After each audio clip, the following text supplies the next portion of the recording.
Kanserde insan hikayesiyle bilimsel gerçeğin çatıştığı oluyor mu? İki türlü oluyor.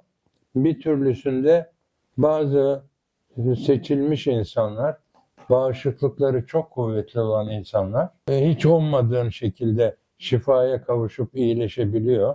Bu ölür dediğin insan bağışıklığı sayesinde yaşıyor. Bu bir.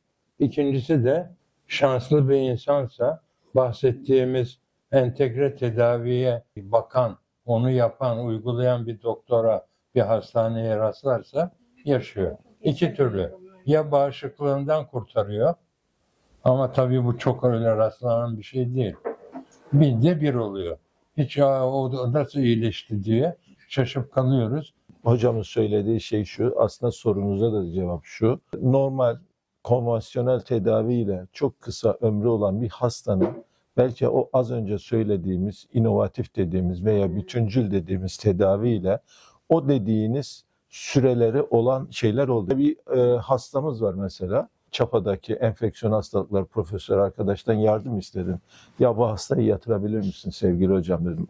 Hastayı yatırmış. Belli dönemde büyük vizit oluyor.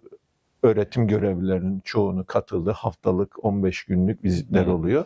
O vizitte de o gün hoca da yok. Oradan bir profesör arkadaş hocayı arıyor. Hocam diyor, bir tane diyor hasta yatırmışsınız. Hastanın diyor galiba serebral veya IQ'sunda bir sorun mu var diyor. Niye diyor, hayırdır diyor.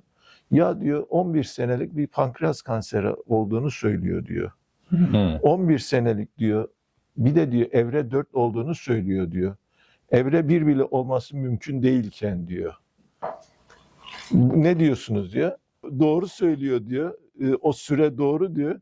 Hatta diyor bu doktor arkadaşın diyor 8 seneleri 10 seneleri olan agresif tümörlerdeki süreçleri yaşayan diyor hastalar da var diyor. Biz inanmadık diyor. Hayır siz inanın diyor. Yine sizin bana devrettiğiniz bir hastamız vardı. Doktor arkadaşlar şaşırdılar. 18 sene serebral metastazlı akciğer kanseri. Yani düşünün, bunlar aslında o dediğiniz sorunun karşılığı. Yani mucizeyi açıkçası bunlarla yakalayabiliyorsunuz. Tek başına değil. Biraz mücadele etmeniz gerekiyor yani. Sabır göstermeniz gerekiyor yani.